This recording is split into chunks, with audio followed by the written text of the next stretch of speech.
Welcome to UglyMugsPodcast. I'm your host, Quincy. And your other host, Justin. So today you went back to a tried and true for your tea? Yeah, the Celestial... Oh, no. It's Blueberry, but... Seasons. Celestial Seasons? Celestial Seasons. It's the Blueberry mix with a little honey in it. Okay. Delicious. I have a new one. New coffee. I'm happy that they made it. I just dislike the way you brought it up to me. Just by throwing the bag in my face. I've got a lot of things at you. Yeah, you're right. Just kind of what I do. So, for anyone that doesn't know, I like a lot of fucking people. I'm a huge Friends fan, and they did for the 25th anniversary the Coffee Bean and Tea Leaf got together and with Warner Brothers, and they made a Central Perk coffee. 2 of them actually. Yeah. So this is the darker one. It's pretty good. I tried it black. I don't hate the taste of it black, but I do prefer cream and sugar. I did put too much cream in the first time and kind of watered it. It almost watered it down rather than just being like overpowering of the cream and the sugar.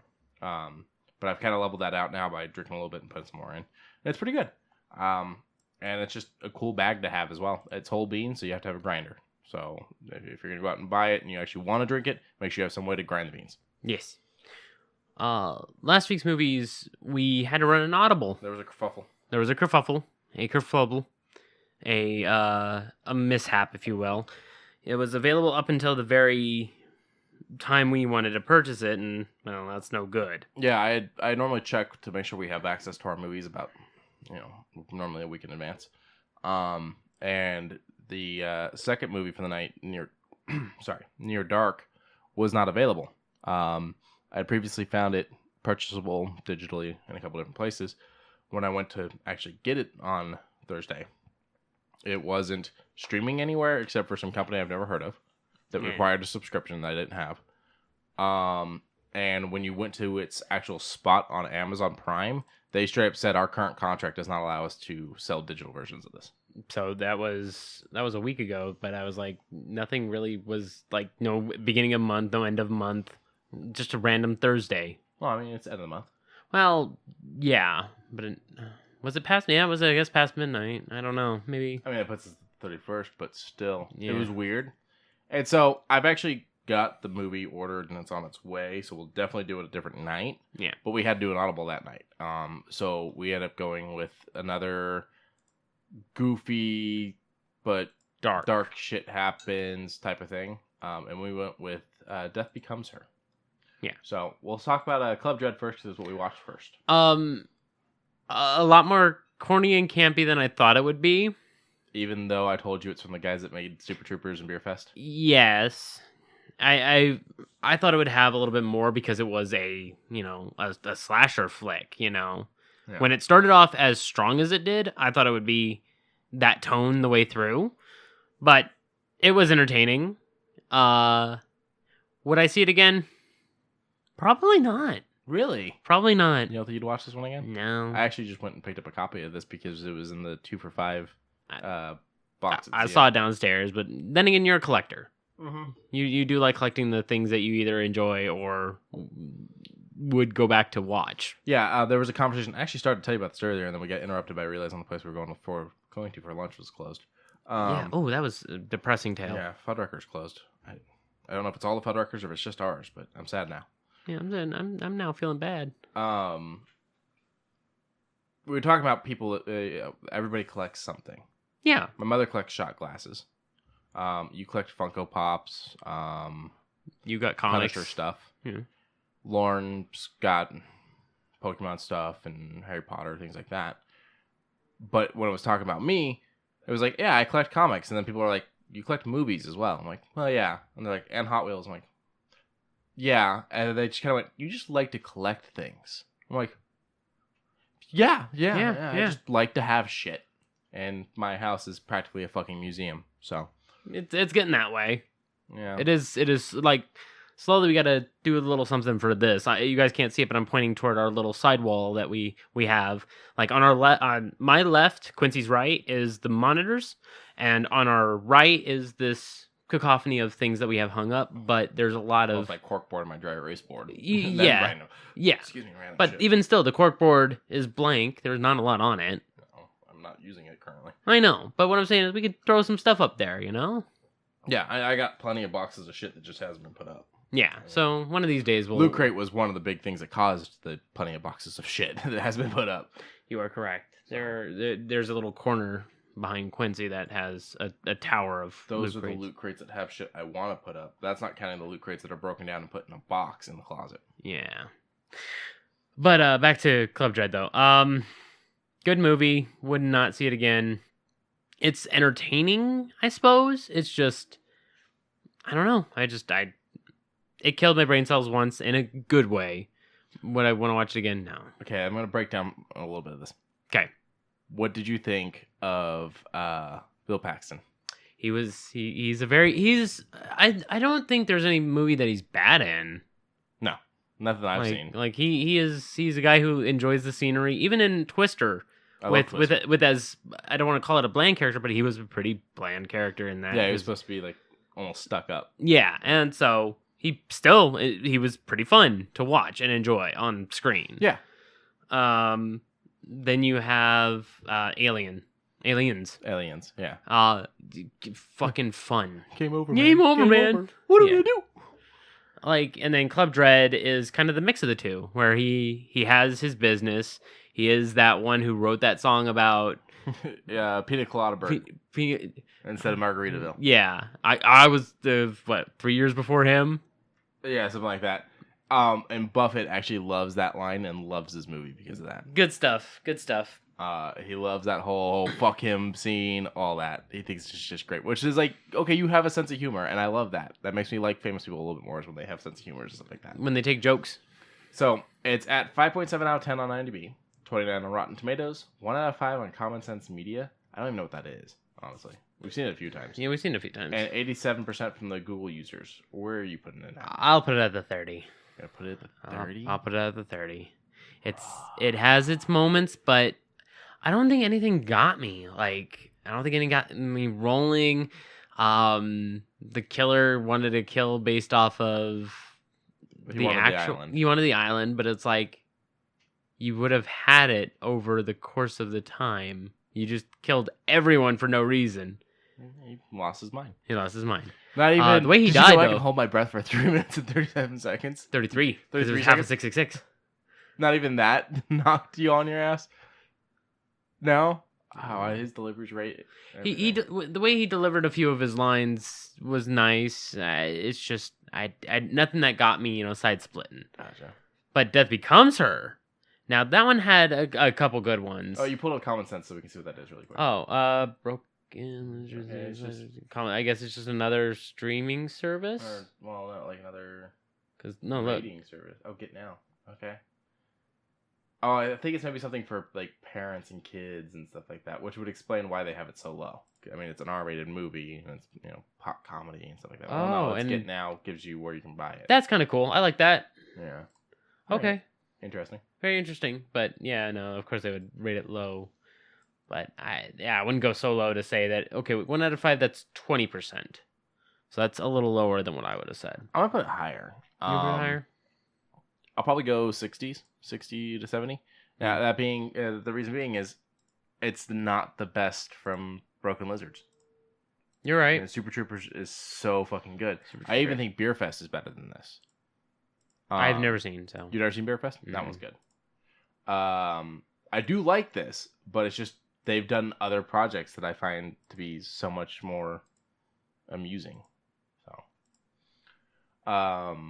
And they reused the vast majority of actors and actresses. Well, a low budget. Yeah. But I'm just saying, they bring over everybody. Oh, you're talking... They are the Broken Lizards. Oh. Yeah, so those guys, the main ones you see in Super Troopers, and the main ones you see in this. Yeah, yeah, they're the Broken Lizards comedy crew. Oh. Yeah. So, I do kind of wish that Bill Paxton had done more movies with them, but... Oh, yeah, he would have been great. So yeah, Death Becomes Her. So 1992, Robert Zemeckis, so one of the creators of Back to the Future. It's already got good things kind of hitting towards it there. What did you think? This one was cute. This one was, I want to say, like, one of Bruce Willis's good ones, But around 92, that was when he was doing Die Hard, wasn't it? Die Hard's 80s. Die Hard's 80s? Yeah, the first So Die that's Hard. after? First Die Hard is in the 80s. Well, he has hair in the first Die Hard. Remember that? Oh, that's right. So it's Die Hard, Die 2, Hard then. 2 or 3 would be Yeah, around this time. I think Probably 90 closer to 3. Let's find out. Die Hard 2. When did it come out? 90. 90. So it was before it even still. Yeah. So pull up Die Hard 3. Let's see.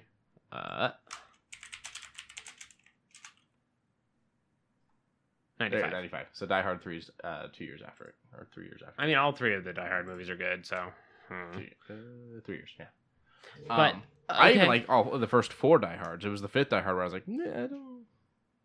What is that one? Die Hard. There's Die Hard. There's Die Hard 2, Die Harder. There's Die Hard with a Vengeance. Die Hard 3, Die Hard with a Vengeance, and then there's Live Free or Die Hard.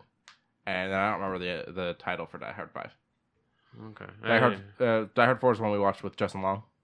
The hacker one. Yeah. Okay. Die Hard 5 is the one where he goes to Russia to save his son, who's like a CIA agent. He's a or something. bad parent. Was that his son's like a CIA agent, but he doesn't know it, He's and still so he bad. thinks his son's in trouble, and he goes to save him. He's still a bad parent. Well, you do what you gotta do for your country and your fellow men.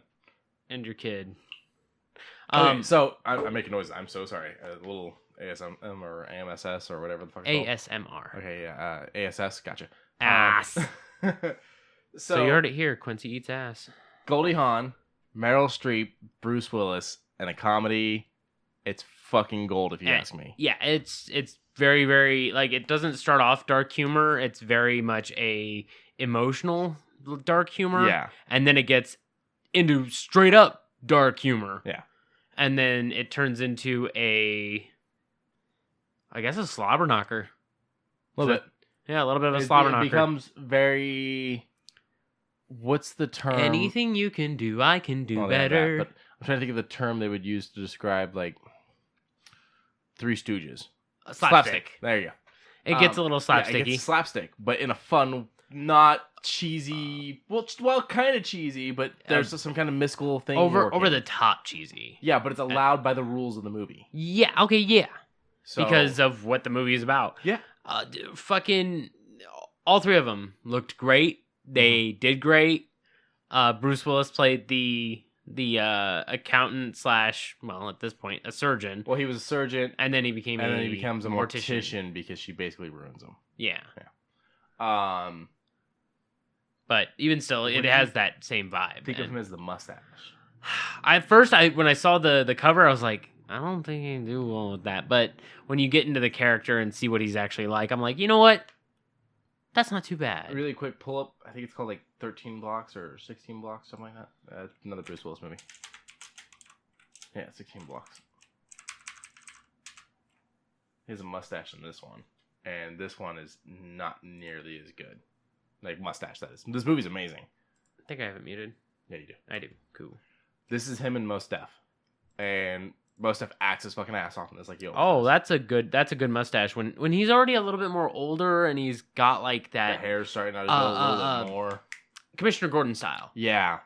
Yeah, he wouldn't have been a bad Gordon. I don't think so either. So- On, off, Commissioner. Basically- I wasn't playing with it. Basically, he's a drunk cop. Who has to take someone 16 blocks to the courthouse or something? Yes, but dirty cops are out to take him out because Okay. he's reporting on dirty cops. I have heard that. And Willis is connected to it. If the other cops go down, Willis will go down too. But he has a stroke of morals, I guess you could say. And decides, no, I'm going to protect the guy. Just something about it. Just that day, just finally he's like, you know what? No, I'm going to be the cop I'm supposed to be. And it's literally him trying to get this guy 16 blocks while being chased down by his fellow fucking cops. That sounds like it has a good, not like a hard twist ending, but a pretty good ending. Well, you've seen Hitchhiker's Guide, so you know, like, Mos Def being very vocal and whatnot. He's like very mumbly and like squeamish. This character is just so great, and so he's like all the time. Like at one point, he's like talking about, I'm a baker. I make all these kids like birthday cakes and stuff. I can make all these characters and stuff. Like, So yeah, I want to know why I everyone. make Yu-Gi-Oh, you know. I want to know why he was getting hunted then. Okay, this is definitely going on the list. I love this movie, dude. For you know what, let's have this one and 310 to Yuma. and the connection will be taking prisoner to elsewhere. That's a good connection. I like that. That's a good connection. We could do that. I realized we're not going to be able to do Wyatt Earp and Tombstone in one night. Wyatt Earp is over 3 hours long. Okay, yeah. Tombstone's over 2. That'll be something considered homework for me on my own time. Yeah, we'll probably like watch Tombstone, and then I'll send you with a copy of Wyatt Earp to watch. Okay. Oh my god, I'm so happy that they have the this. next is Frank Castle versus the Russian. The Thomas Jane Punisher. I have something to tell you. Ah! So, I was watching a video, and they actually broke it down. It's not just bullshit. Okay. About connections in Marvel movies you never realized. Okay. Or connections in movies you never realized. Okay. Remember the scene in Spider-Man 2? I think it's 2. Yeah, when they're walking through the park, and there's a Thomas Jane in the background. Okay, so you know about that? I do know. It's actually his stunt double because there was legal reasons why they couldn't use Jane, but they wanted to do it just in case they got past the legal stuff. So it's actually his stunt double. Yeah, and it was just after 2 days after the trial of Howard Saint. Yeah, so it's supposed to be there's that connection. Yeah. Here's another one for you. Yeah. Remember the beginning of Winter Soldier when Samuel L. Jackson's being chased by the dirty cops and everything. He's trying to survive. They're fucking destroying his vehicle and everything. At the very beginning of the movie. Yes. And there's 2 cop cars coming after him, and all of a sudden a yellow Penske truck just fucking obliterates them and keeps going. And it's like, the fuck happened there? Well, the Russos were asked about it, and they're like, oh, and one of them finally was like, okay, so I can't say who's driving the truck. All I can say is he's got some skills. He plans things out. He has his own agenda. But if helping you helps his agenda, He'll do it. He'll do it. And he basically alludes that it's the Punisher. But the Netflix show hadn't happened yet, so he can't say it's the Punisher. So in the Russo's mind, that's the Punisher taking out those dirty cop cars to save Nick Fury. In the past? In the Penske truck. In the Penske truck. Yeah. So it would be, what's his name? The current Punisher. John Berthenol. It'd be Berthenol taking them out. Okay. Okay. All right.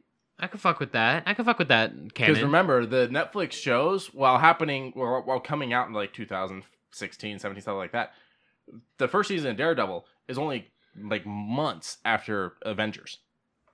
Okay. So, but they don't necessarily take place the year they come out, which is why Feige's had to come out and say that a lot of times because people are like, so timeline. they're like, what did the Guardians do for all these months, yada, yada, yada, between 1 and 2? It's like, no, it's been like a month. Yeah. If you pay attention to the flash forward, flash back thing at the beginning, and then you do the math, it's only been like a month or 2 since the first Guardians movie. Yeah, and I mean, there's one major thing that I'm like, I kind of want to know what happened, but at the same time, I don't care, and that's the 5 years during the snap. Sure, they give us the smalls, yeah, but you have your gripes about that, and I'll let you. Yeah, there's all kinds of. I'm not going to. We won't open that wound. No, we won't. But I get what you're saying. Like, I'm interested to know what those stories are too. Yeah, but at the same time, I'm like, they gave us enough during the movie that I don't think anything interesting would happen. Yeah, because you got.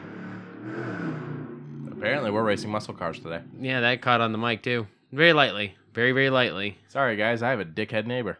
Yeah, like, I mean, that sounded like a wildcat. It's hard to tell, but it sounded very very wild nice. Asshole. But yeah, so think about it. Winter Soldier takes place well after the event after the first Avengers. Like Avengers 2's already happened also. Mm-hmm. So Frank Castle being there is not that big of a stretch.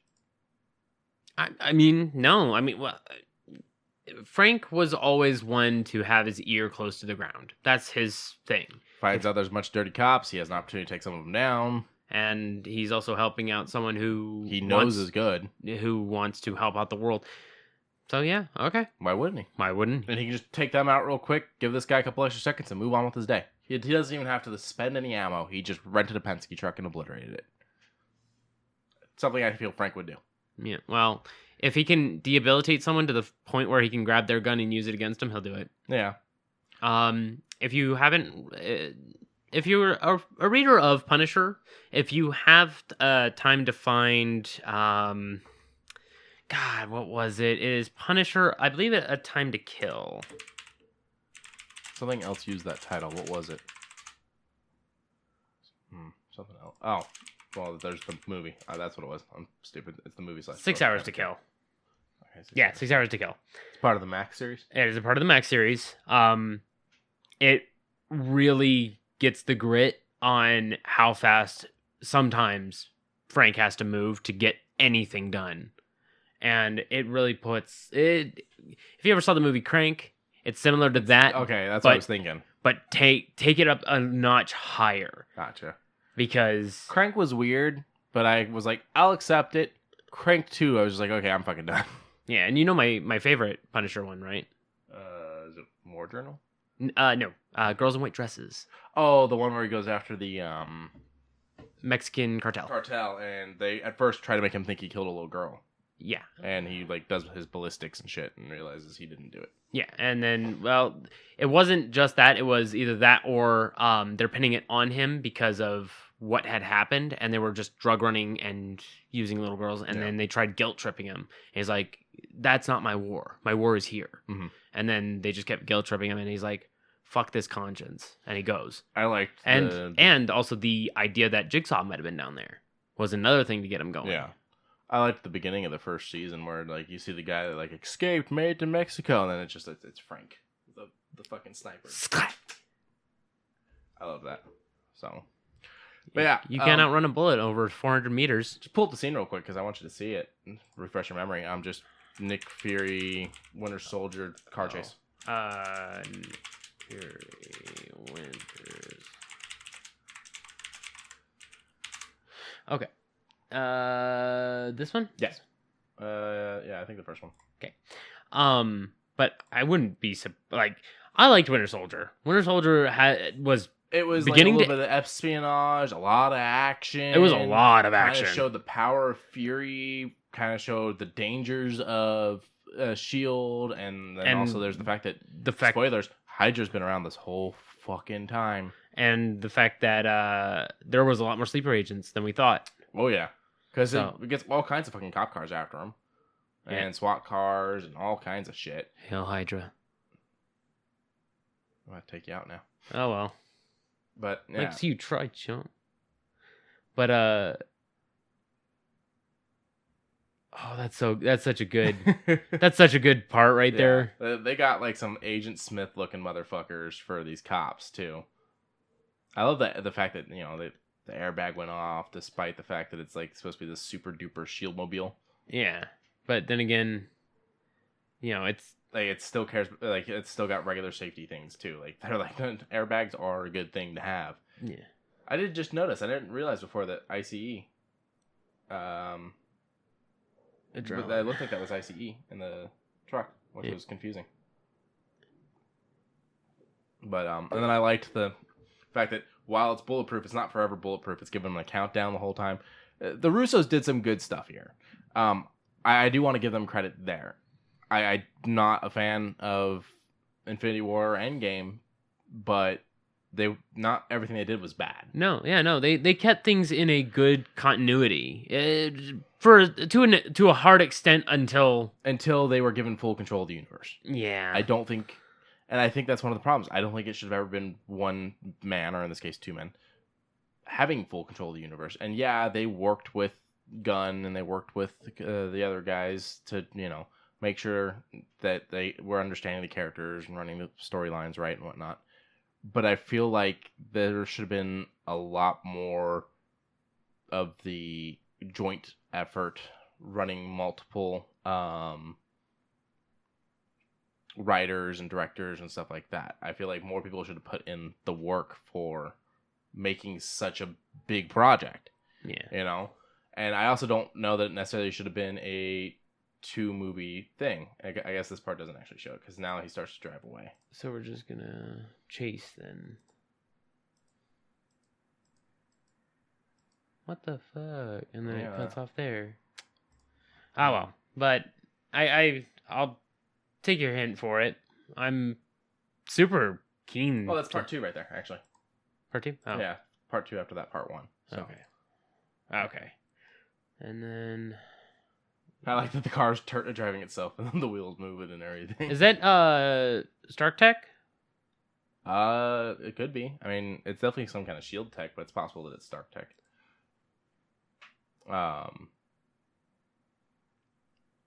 Oh yeah, right there.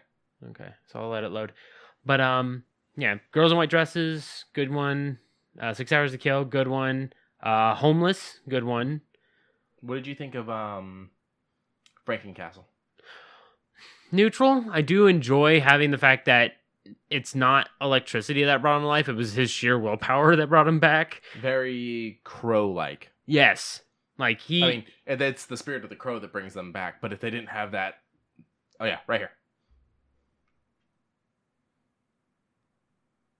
Because why didn't it stop after it hit the first one? You know, like, something was up. I like that the Russos kind of suggest that it was Frank.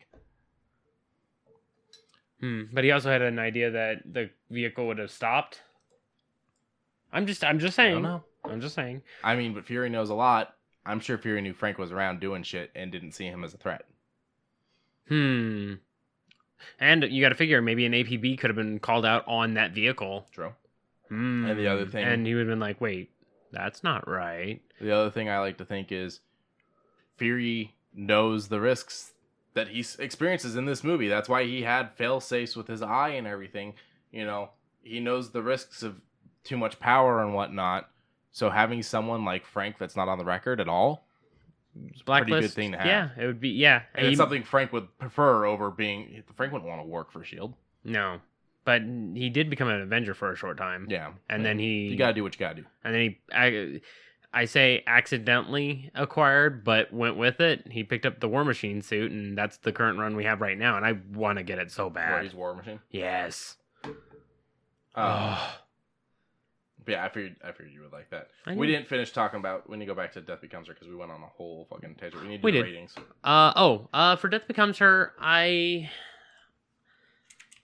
give it a stern 7. Would I watch it again? Yeah.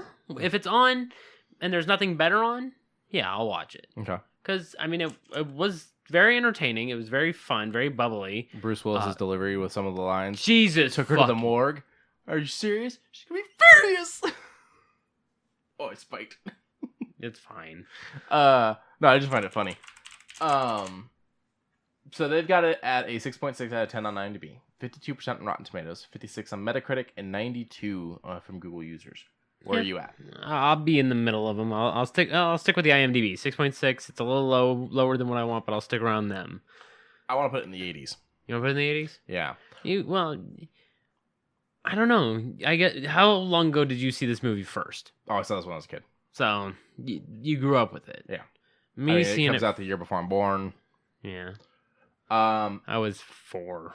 But the other thing is also to add to this is I really like Zemeckis.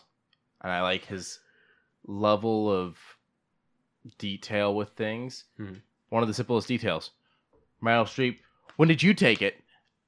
Goldie Hawn. And 1986, long before you. Back to the Future.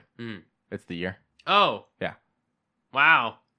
Because Zemeckis did Back to the Future. Oh. Yeah. So that's a subtle hint that I didn't catch on, but you did. Those things that I love about Zemeckis. You like those little nuances, that little hint. Or if you're paying attention in Doc's office at the beginning of Back to the Future, first of all, one of the clocks is a man holding on to the hour hand, or the second hand, one of them. Doc later on falls while has to grab the clock. They do little things like that in their movies. It's great. So I mean, good movie, very fun. They all look gorgeous, including Bruce. Who was the one who was selling the potion? Give me 1 second. Her name's right there. You can do it. I believe in you. Isabella Rossellini. Yes. She was gorgeous. Still is. She's in... What's her name? One of them, Isabella Rossellini. She's in one of the movies I just picked up. Thank you. Thank you, Google. So she's... One of the things she's more famous for is Blue Velvet, which is a weird fucking movie. There it is. But yeah, no, she's a great actress. She shows up in an episode of Friends as herself. It's the one where they're talking about having a list of celebrities, and Ross goes through and makes a list of celebrities, and he has Isabella Rossellini. It's a list of celebrities they're allowed to sleep with and not ruin their relationship. And Chandler's talking about how she's international, he's never going to run into her and everything, so he takes her off the list and puts someone else. And then he gets it laminated. And then she comes into the coffee shop. And he goes up and he talks to her and he tells her about it. And she goes, "Can I see the list?" And he's like, "Well, That's right. yeah." Okay. And so he's like, "Okay." And she takes it. She goes, "I'm not on this list." And he's like, "Well, you were, but then my friend Turner was telling me about how you're international. And so I bumped you for such and such. But, you're still there." She goes, "It's laminated." Because he goes, "This isn't the final list." And she goes, "It's laminated." And he's like, And she goes, "Well, see, I have a list too. And until yesterday, you were on it. Then I bumped you for that guy over there." And walks away. And it's just such a great little fucking scene. Isabella Rossellini is great. Mm-hmm. Blue Velvet's one we'll eventually watch. It's fucking weird. Like my kind of weird, or Well, no, it's fucking David Fincher. So it's just weird in general. So basically, it's Kyle MacLachlan. He's walking home one day and he finds an ear in a field. Takes it to the cops. Finds out that it may be connected to this lady, Isabella Rossellini, who he kind of falls in love with, and she falls in love with him. But she's being forced to do things with Dennis Hopper because he's kidnapped her kid and son, and he like snorts a chemical, I don't remember what it is, and gets all fucking crazy and like dry humps her. The whole fucking thing is weird. It's just David Fincher. that one's gonna be on the low. That's weird. That's toward the end of our list type. I don't want to. See What we'll do is we'll probably pair it with another weird David Fincher one. Oh. The acting in it's fucking phenomenal. Dennis, it just fucking goes nuts. It's great. He snorts the shit and he just starts losing his mind. And Kyle MacLachlan's great. Twin Peaks. There you go. There he's snorting the shit. Those eyes. Okay. All right. Kyle MacLachlan's great. You would know him from Twin Peaks. He's the FBI agent. Yeah. So it's a good one. All It's right. just a weird one.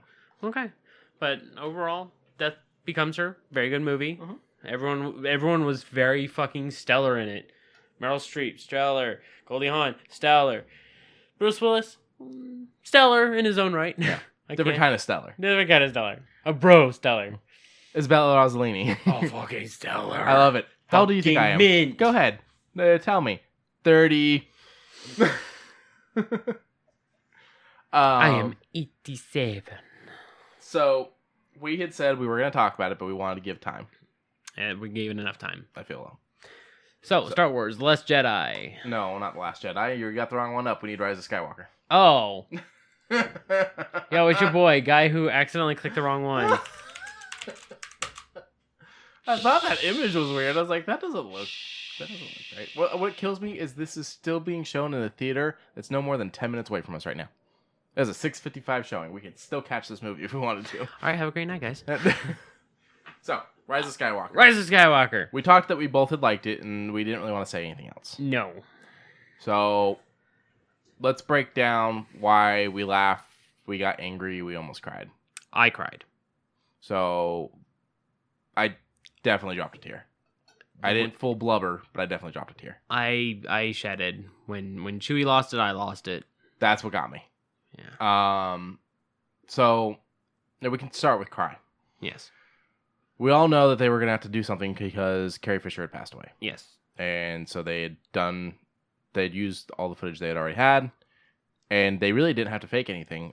They did a scene with her being young, and actually her daughter plays her, and that CGI'd it over her face. A little bit. Yeah. That was really good.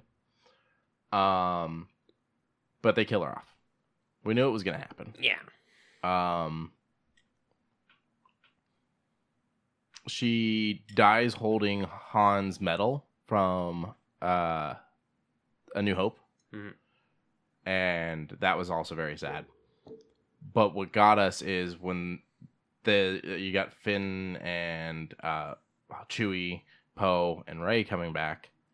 And Where's Leia? Where's Leia? Where's Commander Leia? Where's Princess Leia? Or General Leia? Yeah. She's gone. And then they tell her, and then they have to go and tell Chewie. And I'm already sad. But then he fucking drops to his knees. He lets out a big fucking roar. They're hugging him and everything. And that's when I lost it. I fucking cried. You know, I wasn't, like I said, I wasn't blubbery and all that. But that's more only because I didn't want to disturb the people around me and not because it wasn't that sad. Because it was really fucking sad. It was really hard because it's not only is it like she, the character died, the actress died. Yes. And the other fucked up thing is, the actor that played Chewbacca died. Pierre Mayhew died a couple months ago. Yes. So, more and more of the Star Wars people are gone. It's sad. They did fake us out, making us think Chewie died. Oh God, yeah. I on that was transport, and it was just like, panicking. Don't do that. Don't fucking do that. I was panicking hardcore, man. I was right there beside you. I remember you going, no. I didn't Darth Vader it, but yeah. Yeah, you were close. No. You were no. But yeah, no, I'm full fucking panic mode at this point. Other than that, I didn't really have any sad moments. I don't think anything else happened to anyone where I was too scared, too worried. When Kylo did his I'm drifting away. Scratch that. I have another one. Huh? When they erased C-3PO's mind. Oh, yeah. I was angry and I was sad, but I was like, they're going to fix it. I know they're going to fix it. And then R2 fixed it. R2 fixed it. R2 did a backup. It was a little funny at first, though, because Poe's getting annoyed. And he's like, oh, this is getting tiring already because C-3PO like doesn't know him. And he's like trying to talk to him and everything. But there was also that moment of R2 and him kind of being like, you're my best bud. And then he leaves, gets his memory wiped, and comes back and goes, well, if you're my best friend, I'm sure I'd remember. And I'm like, ah. And then Bitch. They fix his mind. Yeah. What did you think of the introduction of the new little character? The one that did the mind thing. Yeah. He's adorable. He's no Baby Yoda. No, he's not the child. No, but he's all right. What really got me with Rise of Skywalker was MacGuffin after MacGuffin after MacGuffin for the first half of the movie. Yeah, I didn't like that. And that made me realize I wasn't mad at Rise of Skywalker for it. It made me mad at Last Jedi for not having more happen. Because if more had I can agree with that. pushed the story in Last Jedi, Rise of Skywalker wouldn't have had to clean up so much to end it in the third film. Yeah. Because it was always going to be, we have 3 films to tell this story. We have to wrap everything up come film 3. Yeah. When film 2 doesn't do shit, that's a problem. Having that giant little desert battle, that was a bit much. They could have condensed it down a tinier bit more. A little bit, yeah. If they condensed it down just a little bit more, sure. They could have spent less time stuck floating in space. Yeah, having Luke, give up his body. Yeah, sure, that I understand that. Yeah. That using the Force to fake out Kylo to be like, wait. I am one with the Force is one with me. I am one with the Force is one with me. I am one with the Force is one with me. Pretty much. But having the fake out and all that, and then the aftermath, the sad part, that's fine. You can linger on that. Well, the sad part wasn't fun, but the fucking Kylo losing his fucking mind because he can't take out Luke, and Luke's like, backwards dodge. That was all fun. That was all fine. But having the whole entire extracurricular thing, they could have condensed it. Yeah. Having the fake out of Rose? What is Finn's girlfriend's name? I think it's like Rose or something. It's something with an R. I don't remember. They really didn't use her enough in Rise of Skywalker. No, they kind of backseated her a bit. They backseated her a bit, but they did push her up to the front for the couple of scenes to make her shine. But then at the same time, we meet another rogue trooper. And I was like, no, don't give him a third fucking interest. That is... Sorry, a fourth interest. Yeah. Because you got Rey, who it would totally seem like he was going to tell, I've had a thing for you since day one. Abrams comes out and says he was going to tell him that he was Force sensitive. I'm like, no, he wasn't. I know you wrote it, but that's no. No, you don't make that bullshit then you up. Have Ro... Don't make that bullshit up, you good writer. Yeah. You have like Ro or Rose or whatever her name was. And then you have Poe. Like, Poe. There was something between him and Poe. I don't care what people say. No, I was right there beside you on that one. And then you give him who we're going to call Lando's daughter. Well, yeah, the one that Lando's going to help her go and figure out her story. And I think they're going to do that in comic or book form. So, but that was kind of cool that, Lando's going to help her. Yeah. It definitely had its funny moments, and the problem is, I remember laughing in film. No, I watched in the film. I can't tell you what the funny moments were. Same. Oh, no, I scratched it. I do have one. I remember you were a spice trader. Oh, you were a stormtrooper. Oh, you were a scavenger. We can do this all day.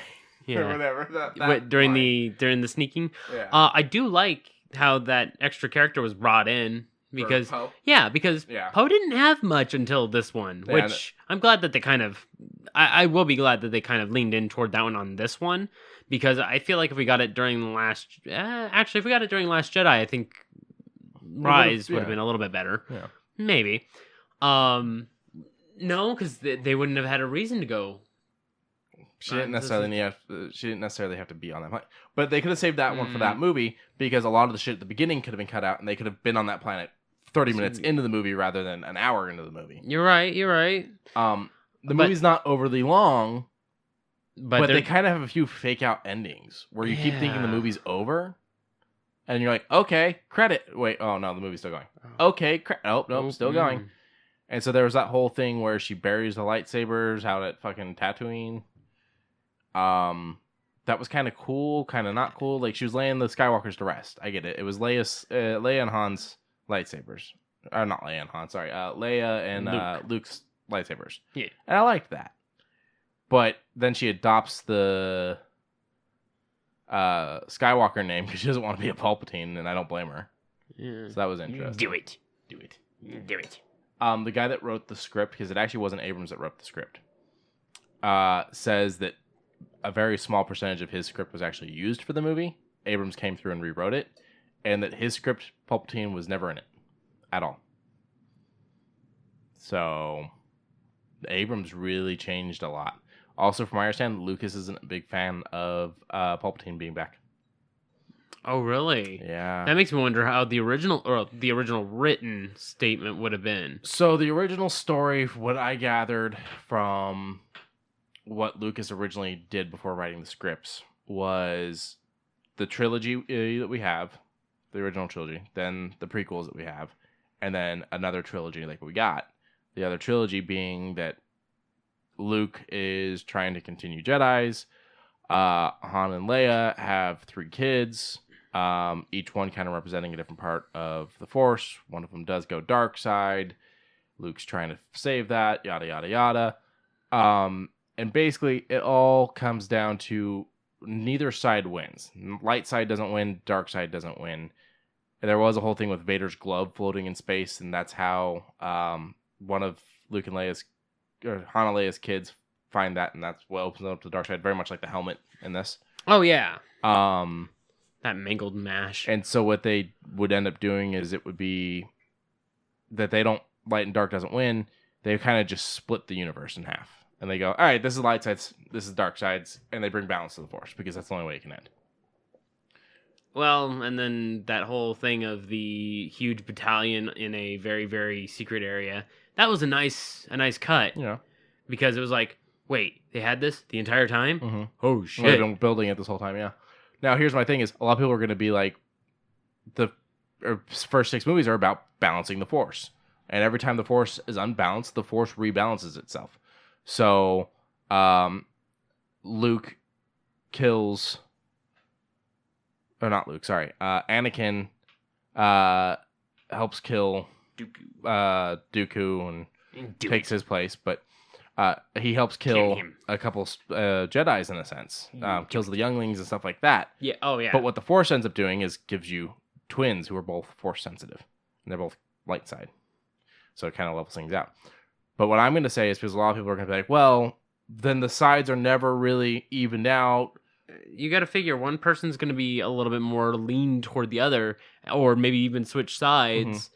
But then you have Order 66 that basically annihilates the light side. Yeah. And the light side never gets back to where it was, because you get Luke and then you get Rey. And that's it. That's not the same as having a whole Sith thing. Yeah. But this movie ends with her destroying the Sith. Wipes out all those people on that fucking planet. Yeah. They're both bottomed out now. The Force is at a balance. The Force is at a balance if it's one. Yeah. One person. You got to figure there's someone dark out there in the universe somewhere, I'm sure. There's probably some of those weird Sith overlords that was like, I don't feel like going to that meeting right now. I don't feel like going to that meeting. Palpatine's on that weird crane thing. It kind of creeps me out looking at him. Every time he says, do it, I get shivers. Which he did do it in the fucking movie. He did yell, do it. Do it. I didn't like the kiss. It was a bit... I'm not going to be like, oh my god, that was the worst fucking thing about the movie. But it was just like, that was weird. You guys... Yeah, they had a connection to the Force. But that's it. But that's not a romantic connection. And she stabbed you and then healed you and then... you want to make out. I don't know. That There was that was a little there was weird. no actual chemistry Yeah. in my mind. But I don't know. It was not as awkward as I thought it would be. Mm-hmm. What's his name? The one who played Kylo. Adam Driver. Adam Driver. Thank you. The last name always. I don't know why I always go Adam Carolla. I'm like, no, that's far not right. That is way wrong. That is way wrong. But for some reason, he just keeps clicking. Moving on. But he doesn't know how to kiss.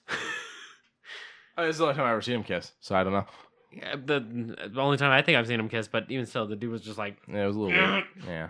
face against the wall. I don't think the actors wanted to kiss. I don't. That's probably what it was. Maybe that. I don't know. But at the same time, it was okay. The whole movie was entertaining. Mm-hmm. It got us to laugh. It got us to cry. It got us to feel emotion. It had a okay wrap up. It had some decent fight scenes. I did like the one in the when they're on that destroyed ship, where it's Kylo and Ren. Oh, it's part of the Death Star, but yeah. That's it, yeah. And they just started going hard on attacking, then all of a sudden Rey gets the upper hand, and she has the opportunity to do it, but she gets that moment. I did like the Han Solo memory thing where he's like, Dad. After that? I know. Because that was totally the I love you, I know. And I was like, that's cool. I like that. But no, I liked Kylo's fight scene where he pulls the lightsaber through the Force, the one that Rey gives him. Like, that was cool. My issue with it is I realized something because of that fight scene. That was a good fight scene. But first of all, they introduced the Knights of Ren. Yeah. They introduced them in this movie, and we don't see them do anything the entire movie except fight Kylo, and they weren't even all that impressive. They weren't. He takes care of them pretty well. The other thing that made me realize is, fuck, these people don't use the Force. Use the fucking Force. Like, he should have been done with that fucking Knights of Ren fight way early, because he should have been fucking just wrecking them with the goddamn Force. Think about the Yoda Mace Windu fight. Or not Mace Windu, sorry. Yoda Dooku? Count Dooku fight.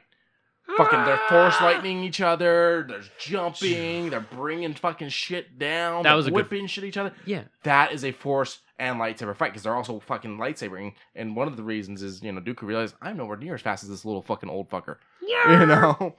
And I do love that he has to walk with a cane, but he can fucking flip and jump and shit like that. And it's just so amazing.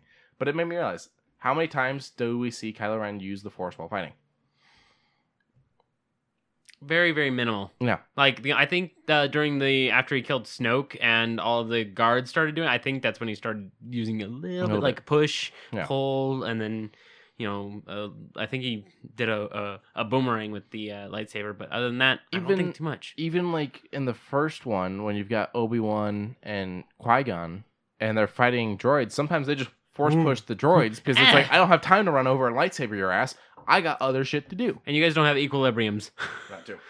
I just want to make a quick little comment about what you're wearing to this. You keep adjusting the tie, and I'm just like, chill out. I feel it move. That's what it is. I know, but you're overly professional. While I'm wearing a fucking Dark Souls graphic tee. I'm not that professional. I'm in a suit, but I took the jacket off, rolled the sleeves up, and it's a Spider-Man tie with a Mickey Mouse tie clip. But I was at court today. But you look fucking snazzy. Thank you. I appreciate it. Yeah. And he was not at court for his own proceedings. No, it was more of a personal matter. Not a criminal. No, it was more of a personal matter that he. Although being this good looking should be illegal. Okay, I don't believe that at all. But in short, he was asked to make a visit, and he did. Yeah. And it's he was. Tie. Yeah, it's a pretty cool tie. I got dirty at lunch, and I had to get it dry cleaned. Ah, well. But in short, Rise of Skywalker, where do you put it? I want to say it's probably going to go above Last Jedi. Okay. So here's my breakdown. My breakdown's going to be this. A New Hope. Okay. Sorry, it won't be A New Hope first. Take that back. Okay. It'll be Return of the Jedi. Oh, yeah. A New Hope. Empire Strikes Back. Probably Rogue One. Oh, yeah. Okay, we're doing that, then yeah. Force Awakens. If you want to stop at top 5, you can do just. No, I'll do. After that, I'll probably do Clone Wars, because I don't hate it like everyone else does. And then Phantom Menace and Revenge of the Sith are going to be tied. And then I'm going to probably put Solo in because I didn't hate it like everyone else. And then Last Jedi and Rise of Skywalker are going to be tied for the end. Really? Now, yeah. Okay. It doesn't mean I hate them. It's just they're at the bottom of the list. They're my least favorite out of all of them. Well, okay, if you want someone I hate that's going to be at the very bottom, that's going to be the holiday special. Yeah. Oh, yeah. I can concur. I can concur. Have you ever watched the riff tracks for it? No. Yeah, the riff tracks is the only way you can watch it now. Oh, Jesus. It's so bad. Yeah, I know. What was the rating? Can you pull that up real quick? For Rise? Yeah. It got 6.9 out of 10 on IMDb, 52 on Rotten Tomatoes, and 53 Metacritic with a 75% from Google users. I'll probably go with the Google users on this one. Yeah, me too. Yeah, 75. 75's fair. I'm curious as to note why 52. Like, it wasn't that bad. 86 from... Yeah, 86 from the audience. Yeah. Critics aren't liking it. And I will say, while I'm a Star Wars fan, I gotta say Star Wars fans are some of the worst people. You cannot pay me to make a Star Wars movie. What if it is, like, in-universe, but it does not involve any main Like, characters? I'm gonna do, like, a Mandalorian or something like that? Yeah. I'd do something like that. Okay. Sure. But I could not do a main saga Star Wars movie. There's no pleasing those people. I mean, real talk, once we start up our little tiny campaign, I wanna do, like, an individual story. An actual play? Yeah. Like, it sounds so nice to just be a part of a really vast universe of... a very fleshed out universe. A universe with such good aliens. I feel like that's one of my issues. Like, I like Star Trek, but I feel like Star Trek never played up the fact that you're in motherfucking space, dude. Yeah, do something. Like, yo, you should be running into some weird ass aliens, you know? But yeah, you know, the 86 isn't bad. I'll bump it from 75. I'll keep it around 75 to 80. I'll do 80, and I'll put Last Jedi at 75. Okay. You know? All right, that's pretty fun and fair. And then I'll put Force Awakens probably at about like a 90. Okay. An 85 to a 90. Yeah, that was a good movie. Yeah. For me, it would be Return of the Jedi, and immediately after that, Rogue One.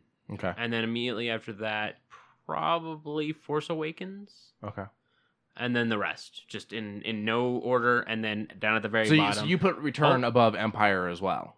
I find a lot of people put Empire above Return. I just like, I don't know. That's the very first one I saw. Oh, you saw Return first? Yes. I saw them in order. Yeah. I saw New Hope. No, I did not. And then I saw Empire, and then Returns, and then I actually went and saw the prequels in theaters. My original viewing of it was over at a babysitter's.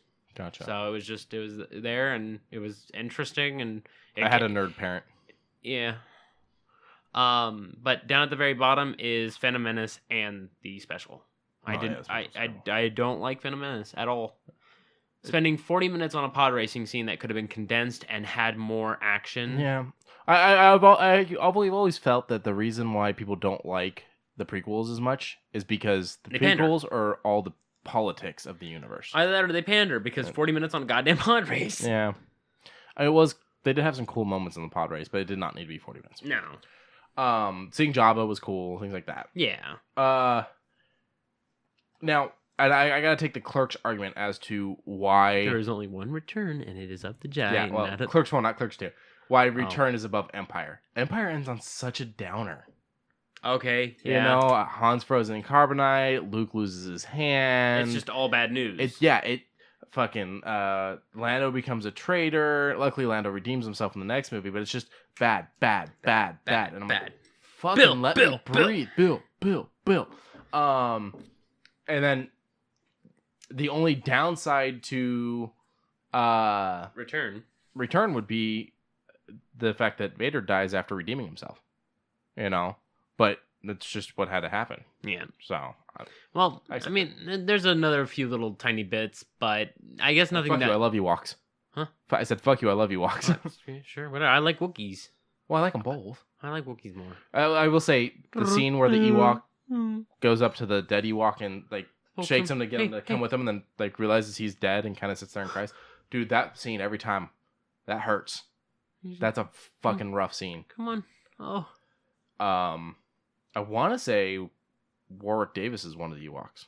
Oh, really? Yeah. Oh. But So there's our spoiler-filled review of Spoiler cast. Yeah, spoiler cast of Rise of Skywalker. But you wanted to give everyone fair time to see it. Yeah. So, I feel like once you see Knives Out, we gotta talk about that because one of my news stories today, quick one for you guys. Knives Out, it's greenlit. They are gonna do the sequel they've been talking about, and Lionsgate's saying if this does good, they're talking series or franchise. So. And I mean, from what I've heard, it's a very, very good movie. Oh damn, we forgot to watch it. Have you watched the Spiral trailer before we talk about it? I can put it up. Yeah, it's all right. We'll worry about it in a bit. Let's move on to our news. Yes.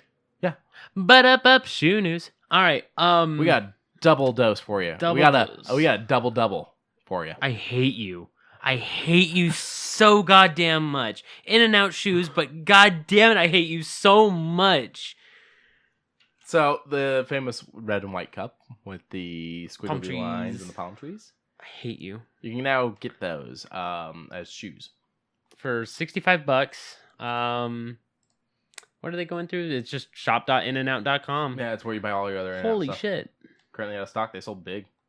Good for So the way I heard about these, I have a friend that in high school, you actually met her, Casey. Oh, yes. Brief second, but yes. Worked at In-N-Out. She fucking loved it. She stayed there for years. It took her forever to decide she was going to move on.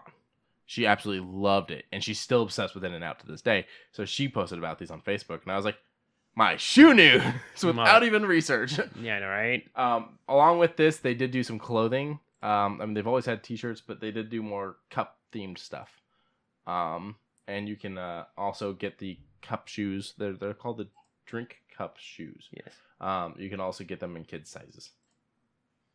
So, and then socks. Yep, socks was the other thing I saw, and then keep scrolling. I like that. Oh my god. Yeah, I'm not seeing the other thing they showed, but yeah, they had a couple new things. They have all kinds of shit though. Let's check out home. Maybe it'll show new stuff. Yeah, there you go. It was mug. the bag. They got a mug. Yeah, they got a mug that looks like the cups. They got a bag, like a purse, and then they got like toys or something, like dog toys or kid toys, some kind of plastic shit. Let's find out. Page 2. Oh, stress balls. Okay, yeah, squishies. Okay, hot cocoa squishy. I didn't even know they had hot cocoa in and out. Fucking secret menus, man. Heart balloon 5-pack. Okay. So if you don't have an In-N-Out party, apparently it's actually pretty doable. Yeah, go for it. But yeah, the shoes are out of stock. Check back for them. $65, and you can walk around. They're white, so you guys know my issue on that. It shows dirt, you know. But now for our second dose of shoe news. You want to do the noise again? Do it again. I'm afraid to, because I'm afraid you're going to pull out some pun that's going to kill me. I promise I don't have a pun. All right. But up shoe news. No. So me and Quincy, big huge fans of Marvel. That is not any form of hiding it. They just did a handshake, a powerful one with Tom's shoes. These really nice looking comic cover printed men's slip-ons, some nice high tops with the names all encrusted on the side in their designated fonts. And I love the women's and men's slip-on designs. I just don't like slip-ons. Those would have to go. Oh, and the kids' slip-on design. The kids' Velcro Spider-Man ones are awesome too. So are the Hulk ones. They're very toki-doki.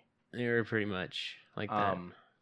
But I love the whole comic strips splattered all over the shoe thing.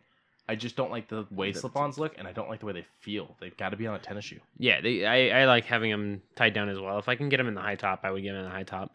But even still, really nice shoes. If you're into slip-ons, they're only $65. If you're wanting just the print with the names of characters in their designated fonts, that's up at $100 for those high tops. Same thing pretty much for the ladies. For the regular slip-ons, $65, and then for the low tops, as I'll call them, they are $85. Just call them sneakers. Oh, they're low tops. I guess technically they're not sneakers. They're more like Vans. Okay, I'll say that. Okay, all right. And then for the children's set, $42 for the Hulk Angry on the front, or Spider-Man's face. Spooderman. For $42. That's not bad. What's the 40 ones up here? Oh, those are the slip-ons. Okay. Yeah. The slip-on ones they come in 40 and 35. What's the difference? I have Oh, Youth and Youth Tiny Toms. and Tiny. Okay. But even still, like not too bad. Not the worst I've ever seen. And I mean, I'd buy them if I had the money. But alas, I do not. I mean, Tom's is a good company because of all the stuff they do to try to help people in other countries and poverty and stuff like that. Yeah.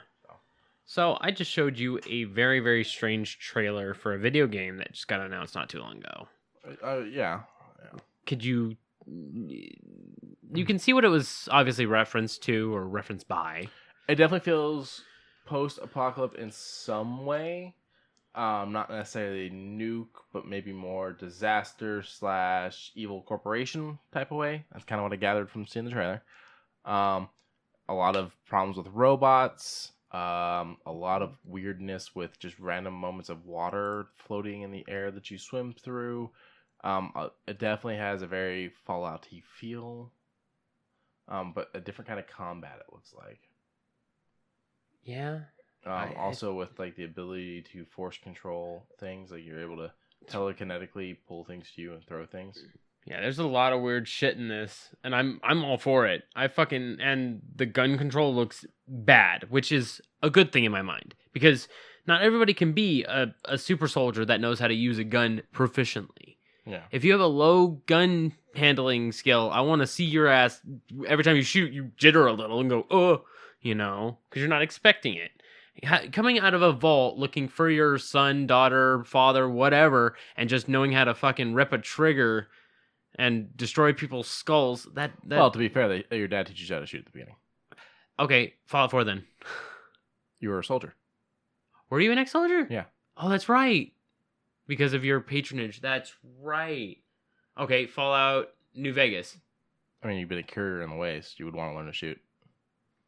It's not your first day in the waste. It's just your first day with your memory loss. Fine. I will give you Fallout 1. Okay, Fallout 1. But a lot of that comes down from the fact that you're supposed they want you to role play. They don't want you to just go nuts and fill out all the things. I mean, you can if that's how you want to play it. You'll play the game. But when you're setting up your special, you're going to be bad at guns if you don't do it right. They want you to think those things through. But I mean, it looks interesting. What was the name of it again? Atomic Hearts. Okay.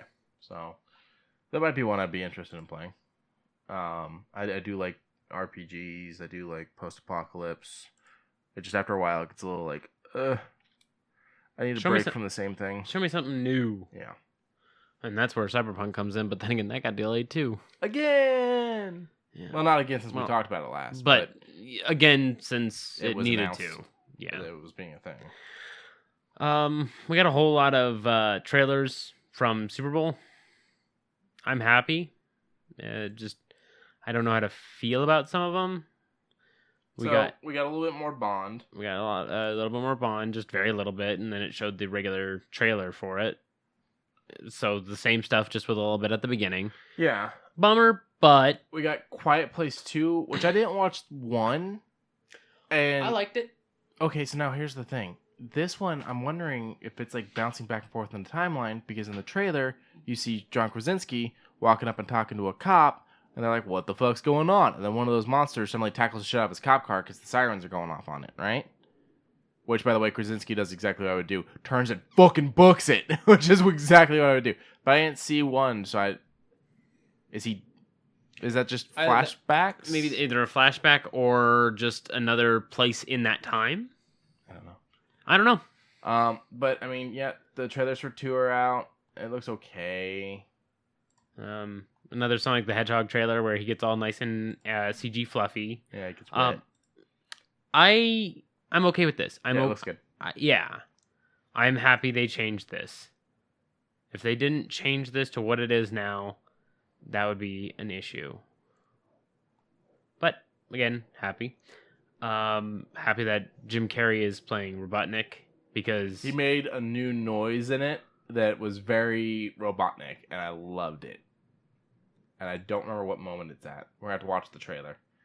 I would recognize the moment if I saw it. So if you want to just let the trailer run, and I'll let you know. Okay. Oh, you don't know. It wasn't this one. It was a new one? Yeah, it was the new one. Okay.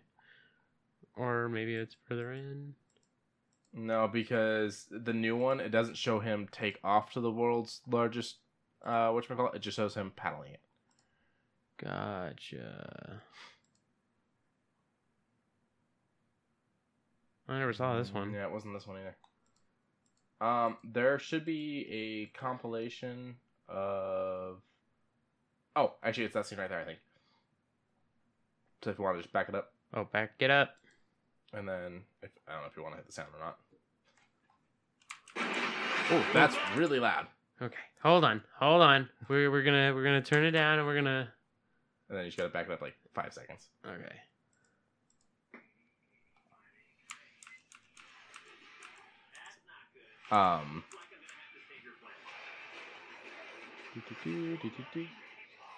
That. You're the mine, hedgehog. I was like, Okay. that's kind of Robotnik. I liked that. And wait, was that after he got poofy? Hold on, I want to see the mustache. No, it's not. It's before. It's before he gets the poof. Okay, but I mean, even still, he plays a good villain. I like him as Riddler was the only main reason why I really enjoyed Batman and Robin. So they hated working together. Him and him and Tommy Lee Jones. Okay.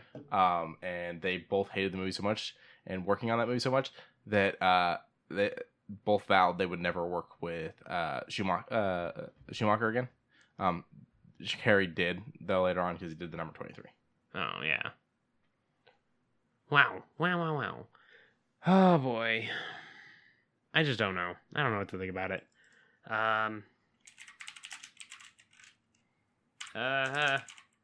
Padding. What? There was that Bryan Cranston Zero Sugar Mountain Dew commercial that freaked me the fuck out when I saw it. Make sure you... Oh, it's already muted. It's already muted. But I saw this bottle in store already, and I went, that doesn't... I don't know. Something about it made me go, I don't want that. Zero sugar? I like my sugar. I like my sugar. But, yeah, that's a terrifying commercial. And they wanted to push baby Mr. Peanut, because after Mr. Peanut's death, there's always that rebirth thing. I don't know. I don't even know why they decided they needed to kill the fucking Peanut. Like, that was weird. Yeah, I don't know. WandaVision looks cool. The name makes more sense now that I see what it's going to be like. And if you pay attention, you see the... old suit. Well, yeah, you see her in the old suit, which I love. But you also see pacifiers pop in the air, showing that their kids have been born. Wiccan, and I don't remember the son's name. Wiccan and something. But I'm keen because doesn't she have like dissociative personality disorder? I don't know. Okay. I didn't read a lot of that X-Men. Okay, well, even still... Yeah, but I want to say she has something similar to what like Jean had, where she just doesn't catch things proper. So of course she's going to jump the gun or jump the shark. And you took everything from me. I don't even know you. That fucking line. I was like, while I may not have liked that movie, that was like, oh. He's like, what the? I don't even know you. Who the fuck? And she's right. He doesn't, because it's a different timeline thing. Well, it's fucking stupid shit. So, as always, Doritos was weird. Top Gun 2 got another little tiny tidbit. It's the same stuff pretty much. There wasn't anything major this year for as far as the commercials. We did get another Wonder Woman 1980 or 80. I thought it was 88. 80 something. Where is it? Well, there's a photo of it down there, but it doesn't say the name of the movie. Yeah, right there. Go back up. Thumbnail right above Wanda. There you go. Oh, okay. But it doesn't tell you the year. I don't remember the fucking name of the movie now. Is it 88 or just 80? I don't know. You'll find out. I'm honestly liking the trailers for that enough that I might. Oh yeah, it was the weird Glade commercial, right? Or not Glade, Gain commercial. Because it's Charlie. You keep passing it. It's right here at the end. Right Where? there. Oh wait, yeah, the Tide Pods. There you go. Oh, you passed it a little bit. Huh? Oh, where? Okay, I guess it's a different. Oh yeah, there it is. There you go. No, it's iPods. Yeah, Tide Pods. That's what I meant. I said Gain, and I was like, oh shit, no, sorry, Tide Pods. Okay. Yeah, it's just. Oh, it's for Tide. It's for Tide. It's just apart from Wonder Woman. And I guess he did this several times. I guess he's Tide's new spokesperson. I already buy Tide, so it doesn't matter. Yeah, same. Okay. I thought I should have sworn I saw another trailer for it, but I guess my mind just disassociated when I saw her on screen.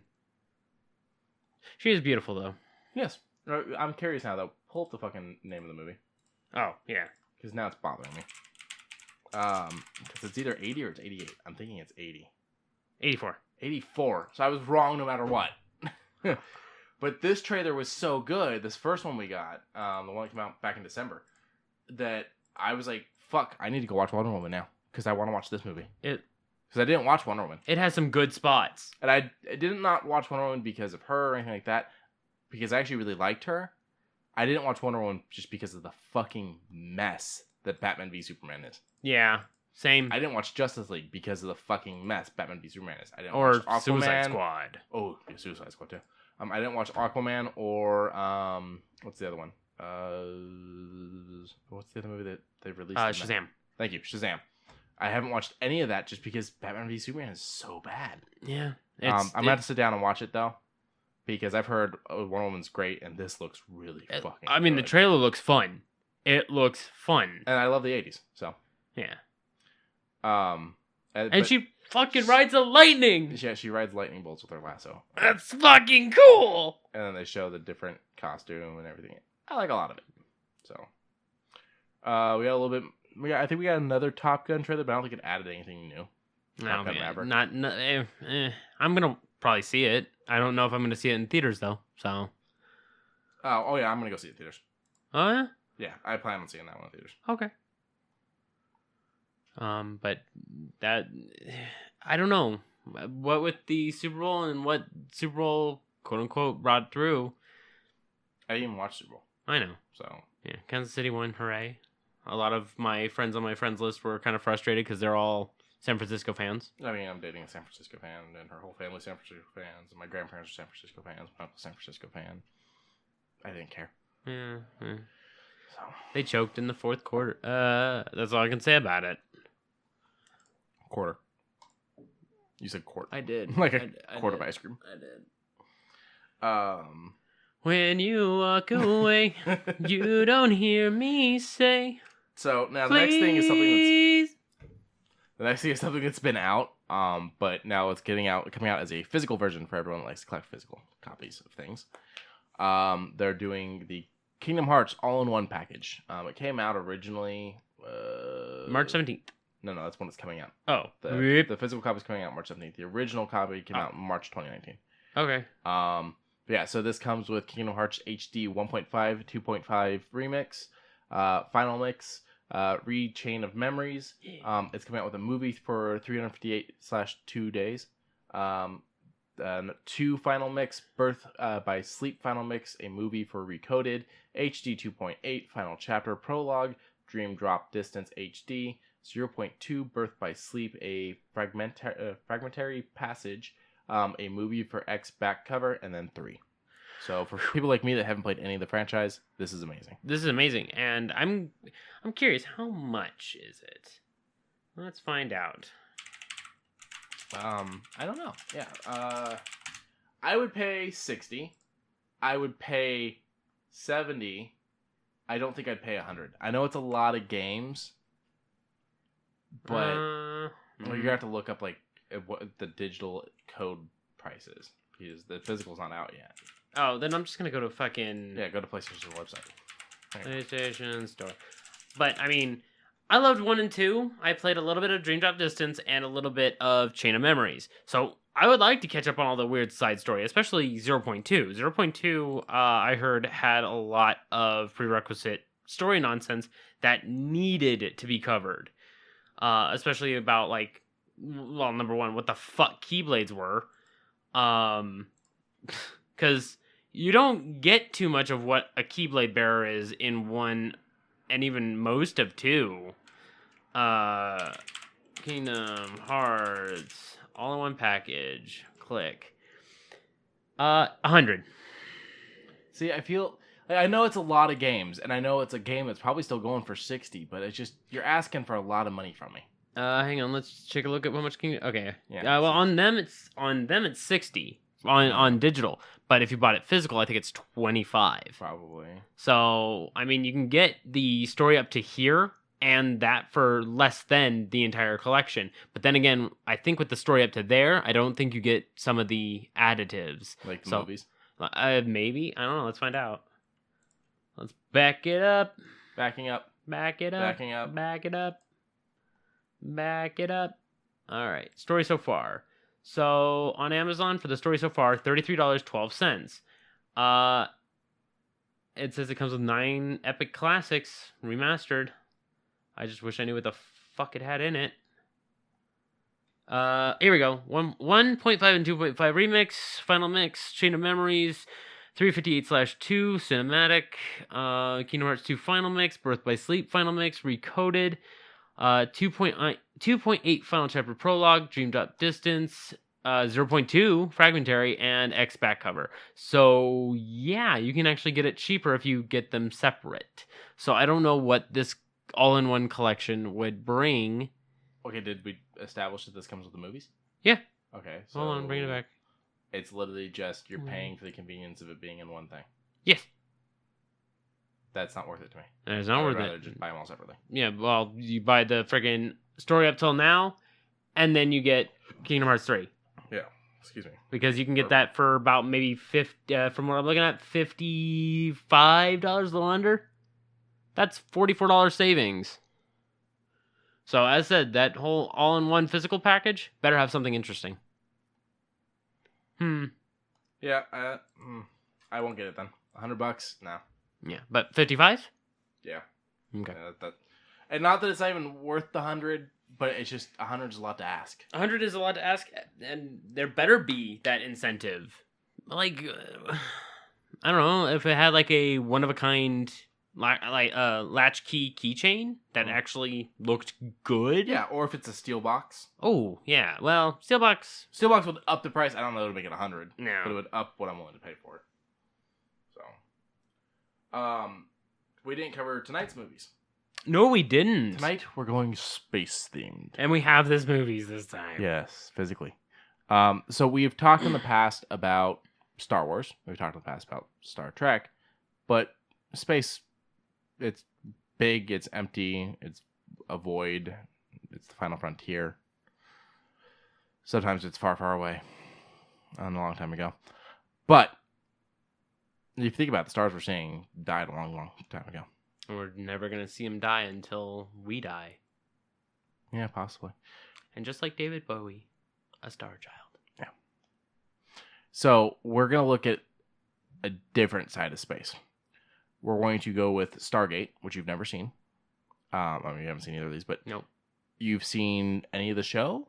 Maybe 1 or 2 episodes in passing, but... So the movie takes place before the shows. Because okay. the movie happened, and then they made the shows. Okay. And the shows are kind of like, well, now that we've discovered a Stargate and dealt with it, let's go from there. So you don't need to know anything going in, other than the fact that think of it as kind of like ancient aliens did build the pyramids. Oh, okay. Okay. I can fuck with that. So it's like a little bit of space while a little bit of home, because there's Earth is involved and whatnot. Okay. Then we're gonna go, and also it's dealing with aliens. Then we're gonna go over to Event Horizon. Yeah, that one I want to say I've seen. Maybe I don't. Nothing recalls. Yeah, I explained a few things to you. And you're like, I don't know. Mm. I feel like it was definitely. I think they've talked about it. It's definitely a influence for parts of Dead Space. Not the aliens, but like his helmet is totally the ship. Oh, it's like like Isaac's helmet is the shape of the ship. Oh, okay. Things like that. But it's kind of more man in space and what space can do to you and what your own inventions can do to you. It's not like HAL 9000 or anything like that, but I can't let you do that. It's definitely a different look at space and the dangers of space. Okay, all right. I like that. And it's and I mean, shit. If they made Dead Space into an actual like movie franchise, I'd probably be better off. Well, they've done the 2 animated ones. 3 animated ones. The first one they came out with, I saw it was okay. Is that the one where each person's recounting a section of the story? Or is that the second one? I think that's the second one. I don't know. It's pretty good. Okay. I've watched the first two. If there's a third one, I haven't watched it. Okay. But, I mean... I was really into Dead Space until I played Dead Space 3. Same. I maybe made it 2 chapters into 3. I almost finished it, but I can't find the hard drive that's on because it's for my 360 and I had multiple hard drives. And so eventually I will replay it, and I'll end up doing it on the one because I have it through EA Access. Oh, there you go then. So I got some final news things here. Go for it. We're going to wrap up a little early tonight because we made room for Star Wars. And, well, we're done talking about Star Wars. So, let's start at the top of this list here. Did you ever see High Fidelity? I'm going to go on a limb and say no. Okay. That'll be one we watch eventually. Jack Black. He's not the main character, but he's in it. It's John Cusack and Joan, because they acted together quite often. He owns a record store. And it's kind of just like this segment of his life where he's going through some shit where he was kind of a prick to his girl, and they break up, and then it's him running his record store. It's got its funny moments, but it's more the story of like the shit this guy's going through in his life. Okay. Hulu's going to make it into a show. Kind of a weird stretch, but fine. And they're very back and forth, but right now, the music supervisor on Hulu is talking that they're going to update the soundtrack for it because it's coming out in 2020, and they feel like playing music from the 80s and 90s isn't going to work anymore. And I'm like, people still listen to music from the 80s and 90s, and I hate to say it, but there's a lot of shit music now. There's a few hits that I listen to now. I'm going to talk about my sad white boy music right now. Joji just dropped an album, and I'm slowly falling in love with it. That's fine and dandy, but at the same time, I feel like music's always changing. Music is always, it's evolving. I don't like this decade, and I didn't like the previous. I know this decade's only 2 months old, but I didn't like the previous decade of music. Okay. What you're upset about is we're not going to get things like AC/DC LED. It doesn't even have to be that. I was literally listening to... Like them. Yeah, but I was listening to the rock station today, on regular radio rock station. Okay. And they played the new Theory of a Dead Man song. Dude, you could fucking play this for me and not tell me who it is. I would never have guessed Theory of a Dead Man. It not them. Does not sound like them. Wow. It's weird. It's like... When we're done with this, remind me to listen to it. Yeah, yeah. Or like Godsmack's new album is actually pretty good. But Sully even came out and warned people. He's like, I'm not angry anymore. I was angry when I did those other albums. I'm not angry anymore.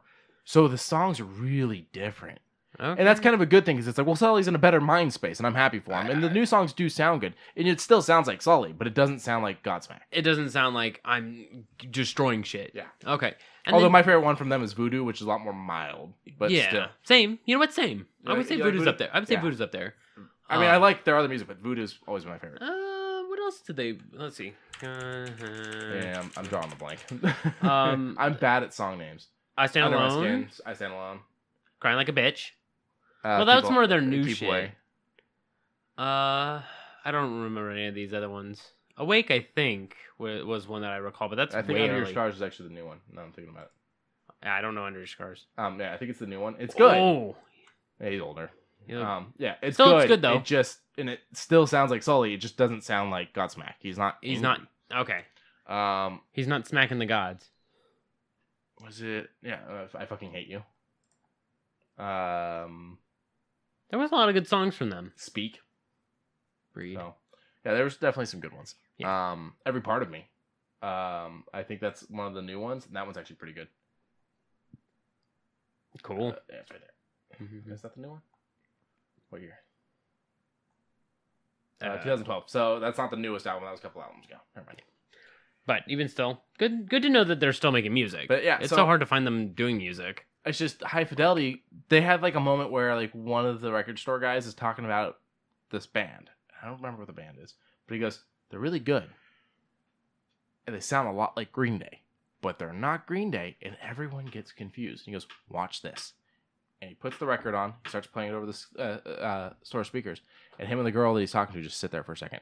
And one of the customers goes, "Is this the new Green Day?" And he's like, "See?"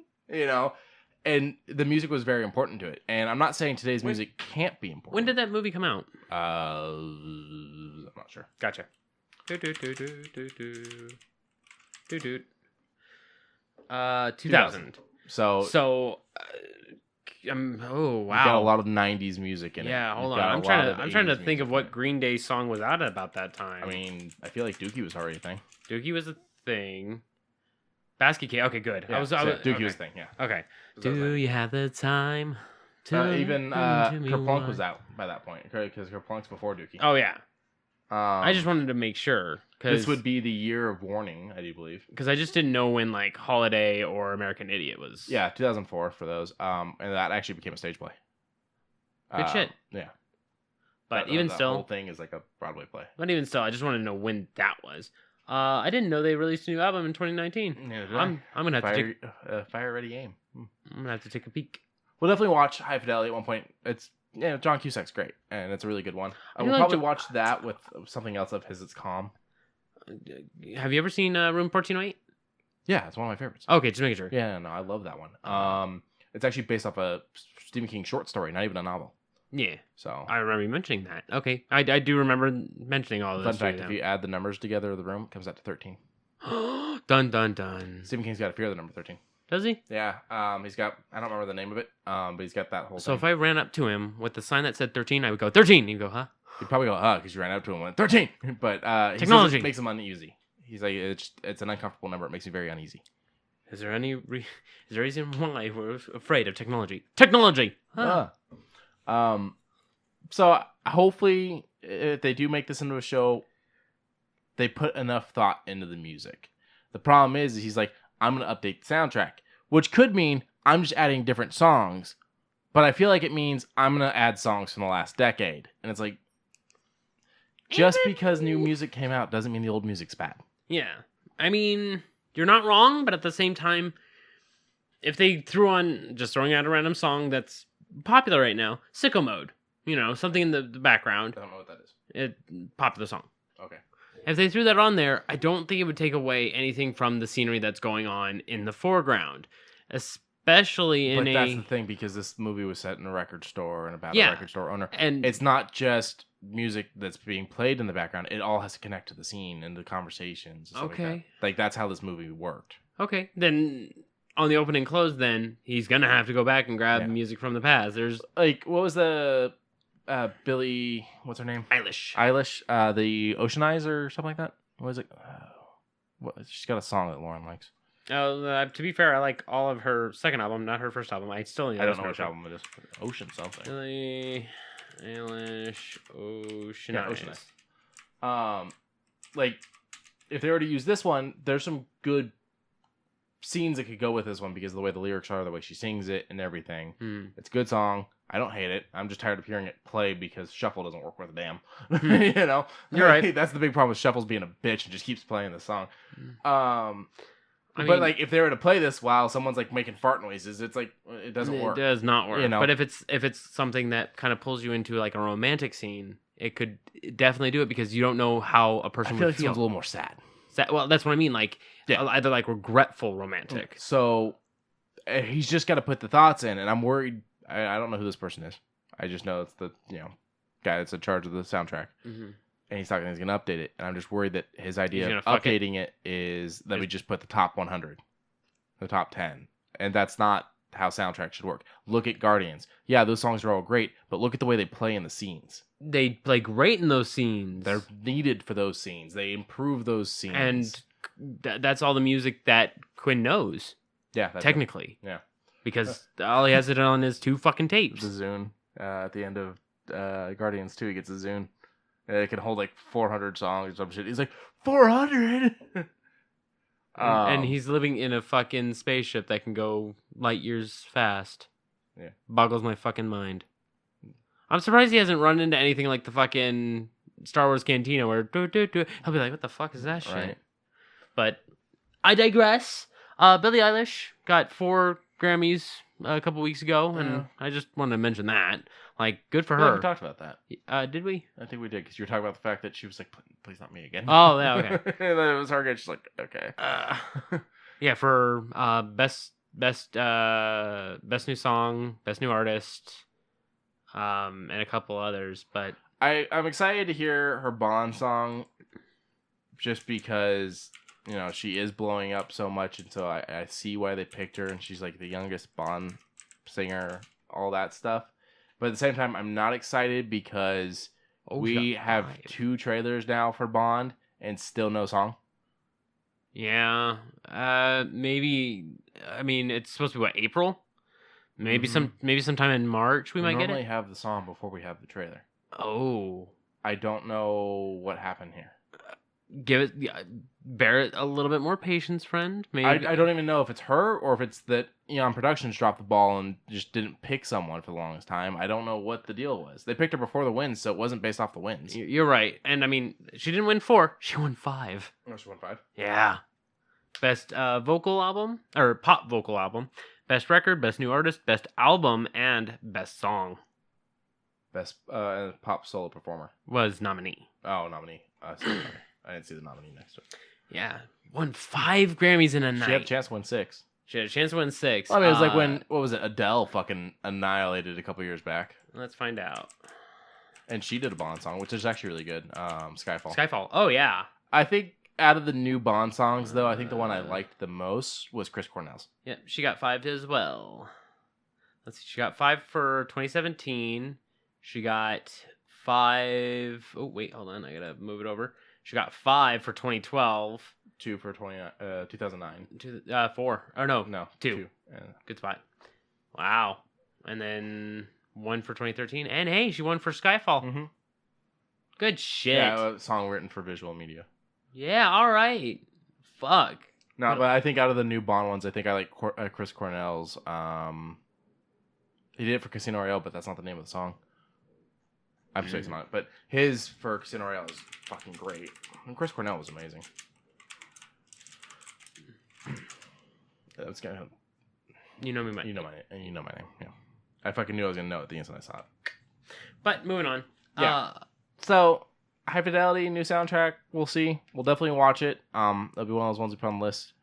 Joan's in it, but not a lot. And I love Joan Cusack too. She's amazing, and I kind of wish she was in High Fidelity just a little bit more. But she's probably busy. What I got next on here, well, we already talked about Knives Out, so I can actually skip that one. My bad. Due to the coronavirus outbreak, the port for Nintendo Switch for Outer Worlds is being delayed because it's actually hitting the team that's doing the port pretty hard. So they're not doing too good, and hopefully they get better. Not just because we need this game port, because I don't actually care about the game port, but there's a lot of propaganda surrounding the coronavirus that I don't want to talk about it, but I'm going to talk about the fact that it's filling up my entire feeds enough to make me want to delete my goddamn Facebook. Well, people are nervous. To the point where they're saying they're killing millions of people in China? Yeah. I don't like that. And when death hoaxes, it's just the internet. It's just how the internet is. I don't like it. Me neither. Why do you think I don't post on Facebook? Yeah. Think about how often do you see a post from me? Now, see, Twitter, I can post on all day because immediately people are going to be like, fact check. Well, or like, just like me, where I'm still not talking about it, and I posted Pool Hall Junkies and got a like from Michael Rosenbaum, and I'm just giddy. You were fucking hype. Yeah. Senpai noticed me. Yeah. And you got one Lex from Luthor liked my comment, damn it. What? And you got one from Zia Records, but you don't care about them. Well, I do care about them. Zia's great. Zia's great. Also, I think I get a discount now because I did that. I fucking show them. Yeah, I think you get a discount because you show them like, hey, I tweeted about you guys on your next visit. They do that sometimes. I don't know if they always do it.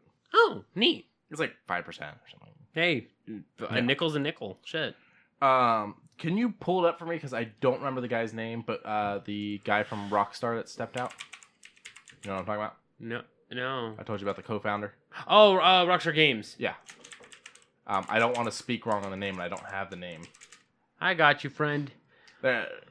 Dan Houser. Yeah, so Dan Houser, co-founder of Rockstar, also one of the writers on both GTA and Red Dead. He's stepping out. He's leaving the firm. Can you scroll back up so I can get that? Sorry. He stated with his brother Sam that he started with his brother Sam in 1998. So I guess it was a brother team that started it. He's been the main creative force behind two of their biggest series is what this says, which I love that it says that. This is from BBC.com. He's been the creative force behind two of the firm's biggest series. You mean their only? Bully didn't get a sequel, so it's not a series. LA Noire didn't get a sequel, so it's not a series. Unless you count their fucking HD remakes. No, it's not a series. Okay. That's like saying Skyrim has sequels. Sorry. But his departure comes after an extended break, it says. Rockstar's parent company, Take-Two Interactive, stated that. So, I guess maybe he's going through some stuff. I mean, if he had an extended break and then comes back to leave the company, I don't know. I just know that with the fact that the games have gotten better and he's the creative force behind them, I'm worried about the future. Not that there aren't great young game developers out there, because there are. Oh, there are. I mean, look at fucking Toby. I mean, he's older than us, but he's still young. Yeah, Toby Fox. Yeah.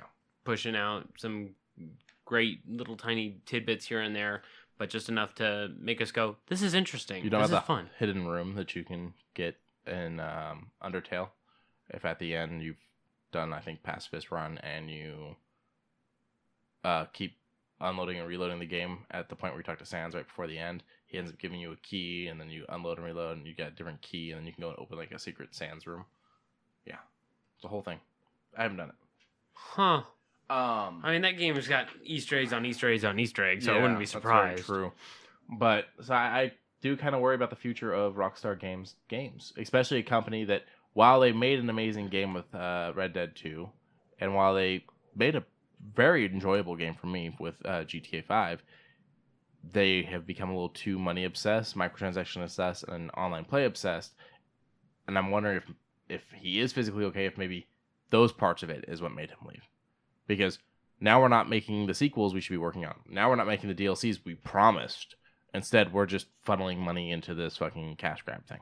So. And even their events aren't doing so good, so I don't know what to expect from Rockstar. Did they announce anything recently? No. So no GTA 6, no Red Dead 3, no Red Dead Redemption 2, Noir sequel, the Undead Nightmare. Mm-mm. Like, that would be a good DLC. Well, DLC, they're having zombies showing up in the game now, so they think it's going to be a thing. Okay, good. Just as long as Undead Nightmare becomes a thing again, that would make me want to buy it, because I liked Undead Nightmare from Red Dead 1, and I was like, oh, this is super chilling. Like, it was actually like a good, scary story that really engrossed you. I was thinking it was just going to be like, get from point A to point B, get rid of zombies along the way, that sort of thing. Like, yeah. I wasn't thinking it was going to be like a full-fledged chilling tale. But I'm glad that was the way it was. But as far as Rockstar Games, I'm hoping they can pick it up. Time will tell. We've seen a lot of big companies really fucking up over the last couple of years. EA, Telltale, and I feel like Rockstar too. And I got a tale about EA. You want me to tell that tale? Go ahead. So, on Steam, I have a big Steam library, and I already own a vast majority of EA games. You own the vast majority of games. I own 1/4 of the library on Steam, aside from like early access titles and... This is where the people jump out of the closet for your intervention. Yeah, right? Well, I haven't bought anything in a while, so fuck off. Moving on, though, EA has bumped up their prices through Steam a pretty considerable amount from what it was. Sims 4 went from $14.99 to $17.99. That's a $3 cut. That is a extra 20%. That's not good. And certain games like Dragon Age went from $19.99 to $25.99. That's $5. That's 25%. Like, you don't go up when you're pricing these things. Dragon Age Origins Ultimate Edition is an old game. You don't... And it's a game that everyone has. Yeah. I mean, I already own it, but I'm just the fact of, like, let's say you never had any of those consoles, but now all of a sudden you're like, I got a little extra time. I'm going to put together a gaming PC, play all the games I never had a chance to. You put together your gaming PC, you get it all squared away, and you're like, oh, Dragon Age Origins. And then you look at the price, $25, you're like, okay, that's fair. You just got gypped. Yeah. Now here's the thing that I think that this is about. Origins is available for free on EA Access. You're correct. Or So Origin Access. You were correct. So you think they're trying to push I think people they're to pushing the prices up to get people to buy in. Especially because they have people like me that are like, you're not adding anything new. Your discount's really not that great. This is my last year on EA Access. I'm going to burn through the last day of that library, and I'm done. that? Yeah. You have till the end of my subscription to impress me, and you ain't fucking doing it. Now, you want to know my little cut of this? You can get Anthem on EA Origin Access. You didn't sell me. You could have. You could have if you had a game that didn't break a console. Well, I mean, but at the same time, they can't keep trying to charge people money for that game. You're correct. They That's had why. to give that game Remember free. when we hit up Best Buy for my last minute Christmas shopping? Yeah. $5. Mm-hmm. $5 Which is $5 too much. That's what we both said, and I said, well, we can get it for free, and you said that's still too much. Yeah, the danger. I know it's fixed. I'm still so scared. I don't. Yeah, I know. So. But back over to what we were originally talking about. I already own most of them, so even after your shit dies out from EA Origin Access, whatever the fuck it's called. Well, that's the thing. Having EA Access, I do not get Origin Access. Those are two separate fucking memberships.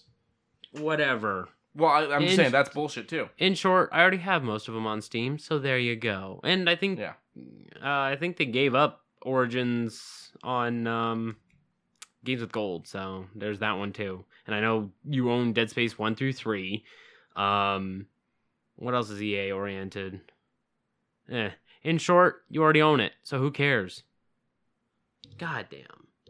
So, can we talk about a good game bundling service? Like, I don't know, Game Pass and what games they're coming out with? Sure. Okay. Wait. Now, is Wolfenstein good? I like it. Is Wolfenstein 2 good? Not too good. It's comfortable. How's Wolfenstein 3 Youngbloods? I haven't played it yet, so I don't know. But guess what we can do? We can play it now. We can play it now. It's available on Game Pass for fucking free. And I know people are pissy at Bethesda, but I don't know about you. I want to go kill some fucking Nazis. In the 80s. Killing Nazis. We in the business with all that of killing... neon? Oh! I'm down. I am down too. I actually remember watching the first gameplay for Youngbloods, and I actually really liked the way it looked. Oh god, what is that? Oh, the Xbox Game Pass is known as the mitochondria of the download queue. That's funny. They try. Okay, so yeah, and then Wolfenstein Youngblood, fine. If you're still being bitchy about Bethesda, or you just don't like it, or maybe you're a Nazi and so you don't sympathize with this game, that's kind of scary. Don't listen to this podcast, you filthy fucking Nazi. Yeah, but putting all that to the side, they went, you know what? Fine, we're gonna give you something huge. Final Fantasy 15. What a way to start! What a way to start this fucking month. Because you get 2 games every week, yeah. About. Kind of. So what it is sometimes they announce some of these before they're actually hitting. It's kind of iffy. Okay. But yeah, so our last ones dropped on the 30th. Yeah, and that was a week ago. Yeah, so yeah, I guess every week we're roughly getting 2 games. Up to 2 But there's games. also a PC game. Yeah. Death's Gambit. I haven't played Death's Gambit. I don't know anything about it. No, Scourgebringer. Okay, Scourgebringer's game preview for PC. Okay, so we're getting 2 extra ones. Yep. Interesting. Death's Gambit was announced on February 5th. So yeah, there's actually 2 for PC. Oh, for console. No, that's console. Watch. Click it again. And then Death's Gambit over When to it PC. Changes PC. Ah. Yeah. Cool. Death's Gambit I've heard was pretty good. Let me show Quincy. So that way he can get a good look at it. Because it's actually... It looked kind of nice to me. Okay. Fog, crows, swords, capes, weird skull-feathered wraith-looking things, horses, dragons. This is an interesting art style and gameplay style. Yeah. It is very, very taxing on try not to die. But good luck in kind trying of- not to. It's kind of like Metroidvania, but it keeps zooming you out to make the fucking villains bigger. Yeah. So, I don't know, it's an interesting concept. It has a little bit of feel for Metroidvanias and a little bit Is it like one of those toward games Dead that's gonna be Cells. way too hard and just kick my ass? Yes. Okay. And look at the publisher. I think it's going to shock you. Adult Swim Games. Yeah. They have published quite a few games, actually, and I am surprised that they continue to publish so many games. Let's find out here. Disc Gambit, Pool Panic. Oh, that's right. They did Battle Chef Brigade. Yeah, they have 28 games on Steam and 5 DLCs. Yeah. They have 23 games on Steam and 5 DLCs. Yeah. Kingsway, pretty okay looking game. Rain World, Desync. They have a lot of very, very colorful games in their library. But Duck Game, Westerado. There's a lot of games I would still play today. I still do play today. I think I played Duck Game not even a month ago. It's a fun little thing. And there's actually already Adult Swim games available on Game Pass because they have a Westerado or whatever it's called. Double Barrel? Yeah. Is that part of the title? Yes. Okay. Then yeah. It's already on Game Pass for console. And I think go back up. I think Headlander is too. Oh, cool. But I could be wrong. So.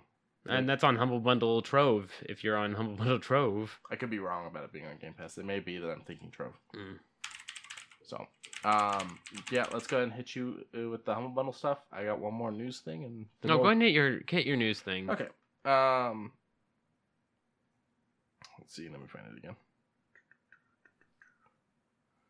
So Netflix will now allow users to turn off the controversial autoplay preview feature.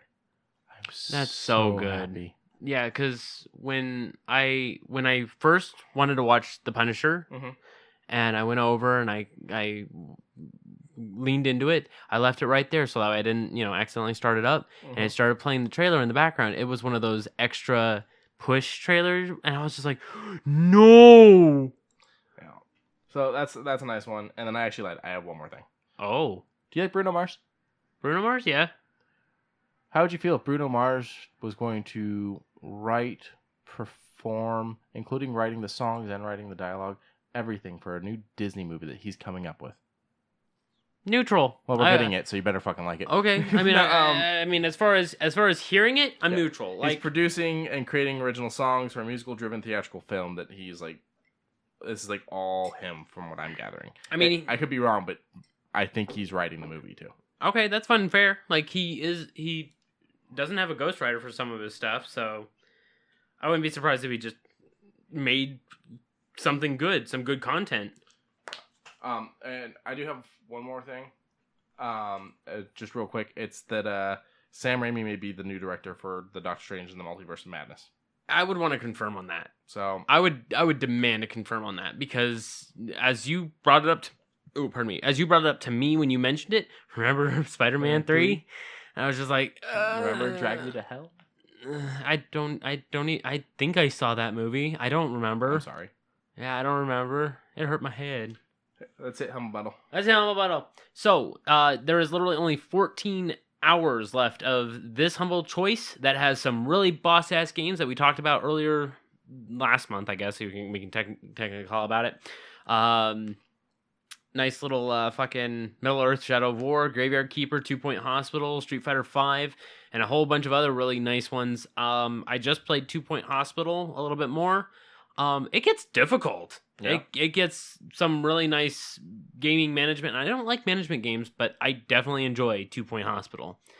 Them's Fighting Herds.